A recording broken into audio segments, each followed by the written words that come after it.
Hello students, good morning. आज कक्षा 9th विषय गणित की वर्कशीट नंबर 39, 2 अक्टूबर 2020। और आज का जो हमारा टॉपिक है वो पृष्ठीय क्षेत्रफल एवं आयतन। ये पिछले वर्कशीट से कंटिन्यू है। तो इसमें हम बच्चों आप द्विविमीय आकृतियाँ यानी जिनको हम 2 डायमेंशनल फिगर्स बोलते हैं, जिनकी लंबाई चौड़ाई जैसे 2 मापन होते हैं आदि के बारे में जानते हैं। आयत, वर्ग, त्रिभुज, वृत्त आदि ऐसी ठोस आकृतियाँ जिनमें लंबाई, चौड़ाई, ऊंचाई या गहराई जैसे 3 मापन होते हैं उन्हें त्रिविमीय यानी 3 डायमेंशनल या 3D आकृतियाँ बोलते हैं। तो बेटा टू विमीय यानी 2 डायमेंशनल जिनमें केवल लंबाई चौड़ाई होती है, और लंबाई चौड़ाई के साथ साथ जब उसमें ऊंचाई या गहराई इंक्लूड हो जाए जिन आकृतियों में, ऐसे फिगर्स को, ऐसी आकृतियों को, ऐसे शेप्स को हम 3D शेप बोलते हैं। तो आकृतियों को त्रिविमीय आकृतियों के फलकों के रूप में देखा जा सकता है। कुछ आकृतियों में 2 या 2 से अधिक समरूप फलक होते हैं। तो आइए कुछ त्रिविमीय आकृतियों के बारे में जानते हैं। तो यहाँ हम कुछ 3D फिगर्स या 3D आकृतियों के बारे में जानेंगे।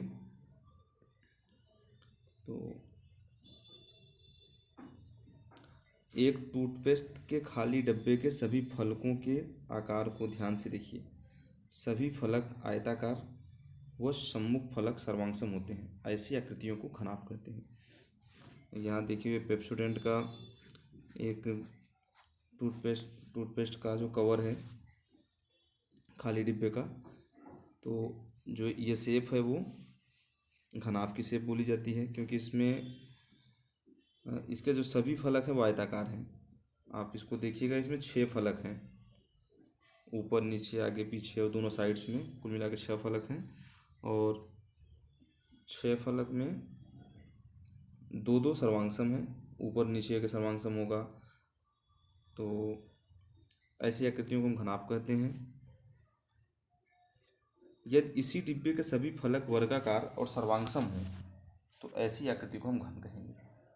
तो घन और घनाभ में एक बहुत छोटा सा डिफरेंस है कि सभी फलक स्क्वायर शेप में हो जाएं और एक जैसे हो जाएं, सर्वांगसम हो जाएं, यानी सारे फलक एक समान हो जाएं, तो जो घनाभ है हमारा वो घन बन जाएगा। ओके। तो घनाभ में क्या होता है कि अपोजिट के जो आमने सामने के 2 फलक होते हैं वो सर्वांगसम होते हैं, और लेकिन यहाँ पर घन में सारे फलक सर्वांगसम हो जाते हैं। ठीक है।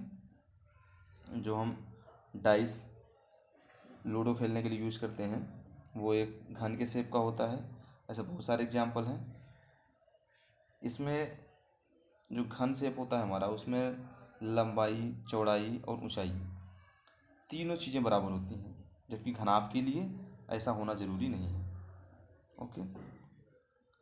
पाउडर के डिब्बे को ध्यान से देखिए और इसका एक वक्र पृष्ठ है और 2 वृत्ताकार फलक हैं जो कि सर्वांगसम है। ऐसी आकृति को बेलन कहते हैं। अब बेलन को समझना है हमें, तो बेलन का शेप देखिए, जो कोई सा, यहाँ पे एक पाउडर के डिब्बे का एग्जाम्पल दिया गया है ये। तो इसमें आप देखिए कि एक पृष्ठ वक्र है, इसका जो पार्श्व पृष्ठ है यानी बगल वाला, साइड वाला जो पृष्ठ है वक्र है, और इसके ऊपर और नीचे सर्कल शेप है, वृत्ताकार है। ये देखिए।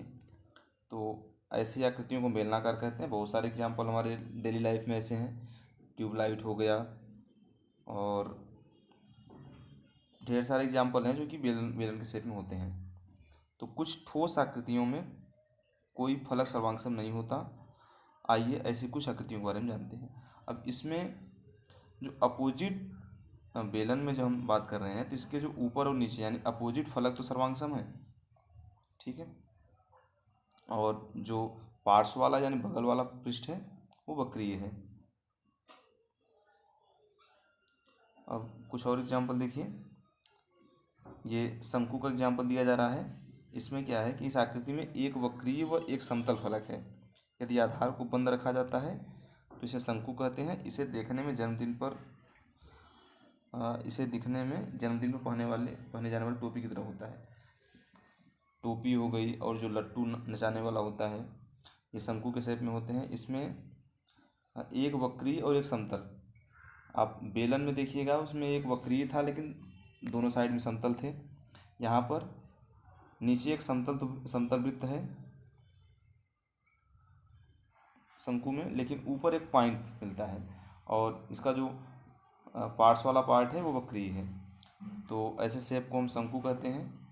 ये जोकर की टोपी हो गया, नचाने वाला लट्टू हो गया, ये शंकु के शेप के होते हैं। इसमें पार्श्व पृष्ठीय क्षेत्रफल वक्री होता है, नीचे समतल पार्ट है और ऊपर एक पॉइंट शेप होता है ओनली। इस आकृति में केवल एक वक्री फलक है। अब ये एक और आकृति की बात कर रहा है, इसको देखिएगा। इसमें केवल एक वक्री फलक है। ऐसी आकृति को गोला कहते हैं। यह दिखने में गेंद जैसा होता है। आप गेंद देखिए, इसमें इसका जो फलक है वो हर तरफ से वक्री ही है, इसमें कोई समतल फलक नहीं होता। तो ऐसे शेप को हम, ऐसी आकृति को हम गोला कहते हैं। बहुत सारे एग्जाम्पल हैं, एक उसी में से गेंद है, बॉल। और यदि गोले को दो भागों में काट दें तो प्रत्येक भाग अर्धगोला कहा जाएगा। इसमें एक वक्री व एक समतल फलक होता है। गोले को दो भाग में, यहाँ देखिए ये कटोरे का शेप दिया गया है। कटोरा हमारा गोले के शेप का होता है, अर्धगोले के शेप का होता है। तो अगर अर्धगोले को बीच से काट देंगे तो अगर गोले को बीच से काट देंगे तो हमारा अर्धगोला बन जाएगा। और अर्धगोले में क्या है कि दो सरफेस है। एक ऊपर का सरफेस जहाँ से वो कट रहा है वो तो समतल हो जाता है और नीचे ये वक्री हो गया। ओके। तो किसी ठोस का पृष्ठीय क्षेत्रफल उसके सभी फलकों के क्षेत्रफल का योग होता है। किसी ठोस का पृष्ठीय क्षेत्रफल दर्शाने के लिए हम वर्ग इकाई यानी स्क्वायर यूनिट, वर्ग सेंटीमीटर हो सकता है, वर्ग मीटर हो सकता है, कुछ भी जो भी यूनिट है उसमें हम स्क्वायर लगा देंगे। तो किसी ठोस का पृष्ठीय क्षेत्रफल उसके सभी फलकों का क्षेत्रफल का योग होता है। अब जैसे घनाभ की बात की है तो घनाभ में 6 फलक थे, घन में भी 6 फलक थे। तो उन सभी 6 फलकों का, और वो जो 6 फलक थे वो अलग अलग, जैसे कि घनाभ में आयत बन रहे थे तो उसमें पूरे 6 आयत बन रहे थे, तो 6 आयत का क्षेत्रफल हम जोड़ देंगे तो घनाभ का कुल पृष्ठीय क्षेत्रफल हो जाएगा। ऐसे वर्ग की बात करें, ऐसे ही हम जब घन की बात करेंगे तो घन में हमारे जो 6 फलक बन रहे हैं वो 6 के 6 वर्ग होते हैं। तो उन 6 वर्ग का क्षेत्रफल कुल पृष्ठीय क्षेत्रफल हो जाएगा। ऐसे ही बेलन है, बेलन में एक वक्री भाग है और एक वक्री भाग है और 2 समतल भाग हैं। तो जो समतल भाग है वो तो वृत्त है हमारा, तो इस वक्री भाग का क्षेत्रफल और दोनों वृत्तों का क्षेत्रफल जोड़ देंगे तो हमारा कुल पृष्ठीय क्षेत्रफल आ जाएगा। तो इस तरीके से किसी भी ठोस का जब हम पृष्ठीय क्षेत्रफल की बात करते हैं तो उसके सभी पृष्ठों के क्षेत्रफल के योग को ही उसका कुल पृष्ठीय क्षेत्रफल बोलते हैं।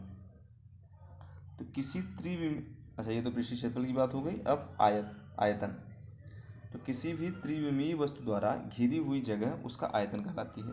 3 डायमेंशनल ऑब्जेक्ट्स जो स्पेस कवर करता है उस स्पेस को हम उसका आयतन कहते हैं। जो घिरा हुआ क्षेत्र होता है, घिरी हुई जगह होती है। तो किसी ठोस का आयतन दर्शाने के लिए हम घन इकाई यानी क्यूबिक यूनिट या घन सेंटीमीटर, घन मीटर उसका यूज करते हैं।